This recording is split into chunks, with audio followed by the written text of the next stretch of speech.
Hello everyone. Welcome to this video of Tarun IAS. Afghanistan, a country which is in news from past few months about its recent takeover by Taliban regime.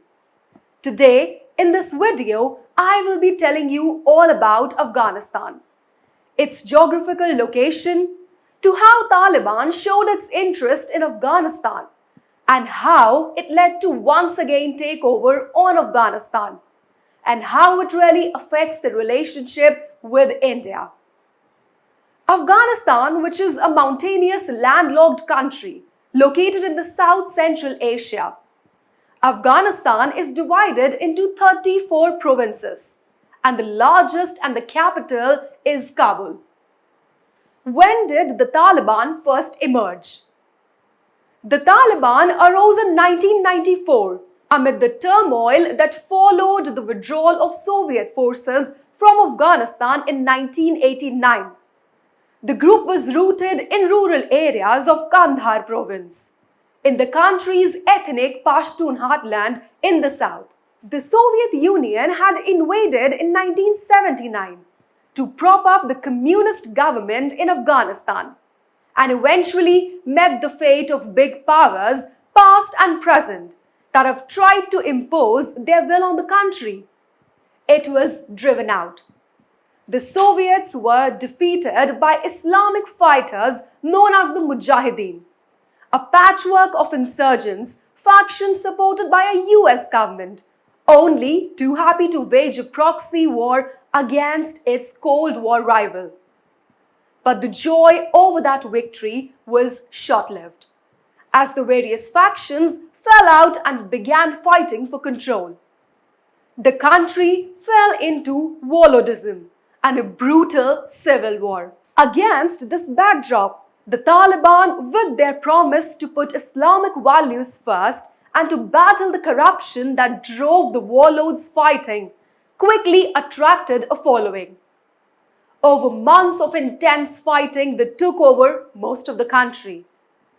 Now, the question is that how did the Taliban rule? In 1996, the Taliban declared an Islamic Emirate, imposing a harsh interpretation of the Quran and enforcing it with brutal public punishments, including flogging, amputations, and mass executions. And they strictly curtailed the role of women, keeping them out of schools. They also made very clear that rival religious practices would not be tolerated. In early 2001, the Taliban destroyed towering statues known as the Great Buddhas of Bamiyan, objects of awe around the globe. The Taliban considered them blasphemous and boasted that their destruction was holy. They said that it is easier to destroy than to build. Observe the militants, which was reported by a Minister of Information and Culture. There was a framework of a modern government, including ministries and a bureaucracy. But at the street level, it was a religious edict and the whim of individual commanders that dictated everyday lives for Afghans. They did not control the entire country, however. The north, where many of the Mujahideen commanders had taken up occupancy, remained a bastion of residence.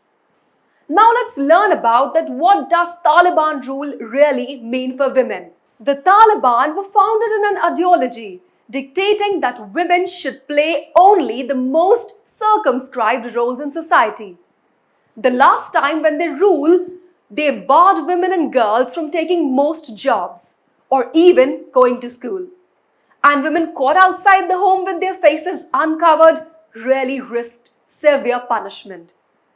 Unmarried women and men, if seen together, also faced punishment. After the Taliban government was toppled by an American-led coalition, women made many gains in Afghanistan. But 2 decades later, as the US negotiated a troop withdrawal agreement with the Taliban, many Afghan women feared that all of this ground would be lost. And as the militants take power, there have been ample signs and incidents which prove that these fears are very well grounded. In just an example, I'll tell you, Taliban fighters entered a bank in Kandahar during fighting in July, and they ordered 9 women working there to leave and said that their male relatives should take their place. This was according to a report by Reuters. And in the northern city of Kudnuz this month, the city's new Taliban rules ordered women who had worked for the government to leave their job and never return. Now let's talk about that how did US invade Afghanistan? When they were in power, the Taliban made Afghanistan a safe harbor for Osama bin Laden, a Saudi Arabia-born former Mujahideen fighter, while he built up a terrorist organization and a group with global designs, Al-Qaeda. On September 11, 2001, the group struck a blow that rattled the world, topping the World Trade Towers in New York and damaging the Pentagon in Washington. Thousands were killed. President George W. Bush demanded that the Taliban hand over Al-Qaeda and bin Laden. When the Taliban barked, the United States invaded, unleashing a heavy airstrike campaign and joined by former Mujahideen groups within the anti-Taliban Northern Alliance coalition. The US and its allies soon toppled the Taliban government. Most of the Al-Qaeda and Taliban officials who survived fled to Pakistan. And 20 years later, some of those Taliban officials were among the delegation that struck a deal for the United Nations to leave Afghanistan. And they will number among the country's new rulers. What happened to the Taliban after their 2001 defeat? With the shelter and assistance of Pakistan's military, the same force receiving heavy financial aid from the United States to help hunt Al-Qaeda, the Taliban reformed a guerrilla insurgency. The US began pouring resources into a new war in Iraq, and American officials told the world that Afghanistan was well on its way to becoming a Western-style democracy and modern institutions. But many Afghans were coming to feel that these foreign institutions were just another way for corrupt leaders to steal money. In the countryside, the Taliban began gaining ground and support, particularly in rural areas. Their numbers grew, some fighters were intimidated into joining, others happy to volunteer. Almost all of them better paid than local policemen. And the group founded a rich recruiting vein among the Afghan diaspora in Pakistan. The families who had fled previous violence as refugees and were brought up in religious schools. 6 years after being driven from power, the Taliban are demonstrating a resilience and a ferocity that are raising alarm. The Times reported in 2008, nothing that a relative ragtag insurgency has managed to keep the world's most powerful armies at bay. The Taliban weathered the storm when President Barack Obama vastly expanded the US military presence in Afghanistan, up to around 1 lakh troops in 2010. And when the Americans began drawing down a few years later, the insurgents began gaining ground again. It was a campaign of persistence, with the Taliban betting that the United States would lose patience and leave. They were right. More than 2,400 American lives later, $2 trillion later, 10 of thousands of Afghan civilian and security forces deaths later. President Donald J. Trump made a deal with the Taliban and declared that American forces would leave Afghanistan by the mid of 2021. President Biden endorsed the approach and presided over an uncompromising troop withdrawal even as the Taliban began gobbling up whole districts and then cities. Now, as we have recently seen, the Taliban has regained the power in Afghanistan few days back. And on 7th of September 2021, there was recently the new Taliban cabinet has been appointed. Now, let's have a look at the new appointed cabinet. The Taliban announced the confirmation of a new cabinet on September 7, 2021, ending weeks of deliberation. The new hardline Taliban government, led by Mullah Hassan Akhund, includes all male cabinet, 5 of whom are UN designated terrorists and one is on FBI's most wanted list, with a $10 million bounty on his head. The man on FBI's most wanted list is Sirajuddin Haqqani, who has been named as the Interior Minister of the new caretaker government of Afghanistan. Haqqani is the son of the founder of the Haqqani Network, which has been designated as the terrorist organization by the United States. The United States also designated Sirajuddin Haqqani as a global terrorist, as he allegedly had close ties with Al-Qaeda.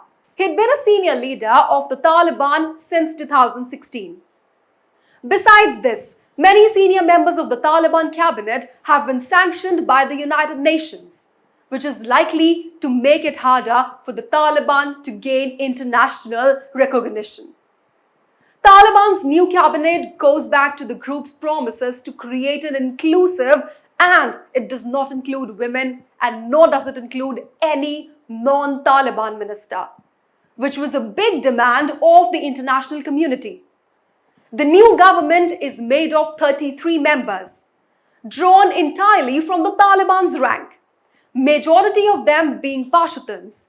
Taliban spokesperson Zabihullah Mujahid announced that the appointments were made for an interim government and added that the remaining posts will be announced after careful deliberation. He had also declared that Afghanistan will now be an Islamic Emirate of Afghanistan. He said that Afghanistan has gained freedom and only the will of Afghans will be applicable in the country. After today, no one will be able to interfere in Afghanistan. Taliban's current chief Mullah Hibatullah Akhundzada has been declared as the supreme leader of Afghanistan. He is yet to make a public appearance as he had not been seen or heard in public for almost 2 years. He had reportedly told the new government to uphold the Sharia law. Now, the last but not the least, a very important question. That is, what is the rebirth of the Taliban's Islamic Emirate going to mean for India? In the short term, the fallout probably won't be huge. Even though India's borders on the map extend to Afghanistan, Pakistan-occupied Kashmir, in fact, lies in between the two countries, which provides something of a geographical cushion. In recent years, Pakistan has scaled back cross-borders infiltration by terrorist groups, not because of Afghanistan, but because it fears war, which its economy ill-poised to face. As long as Pakistan keeps the jihadi troops shut, things in Kashmir will remain stable. The future, though, isn't quite so certain. First successive United Nations reports have said that groups like the Jaish-e-Mohammed and the Lashkar-e-Taiba are operating alongside the Taliban. In the future, these groups could expand their training facilities and base in Afghanistan, expanding their lethality and reach. The Taliban, despite promises, also continues to harbor Al-Qaeda. Its main fighting arm, the Haqqani Network, has close links with a wing of the Islamic State, which has trained Indian nationals and even used them for suicide attacks. Finally, the triumph of the Taliban will inspire jihadists across the region, just as the Mujahideen victory against the Soviet Union did a generation ago. Thanks for watching this video, and for more such videos, hit the like, share and subscribe button.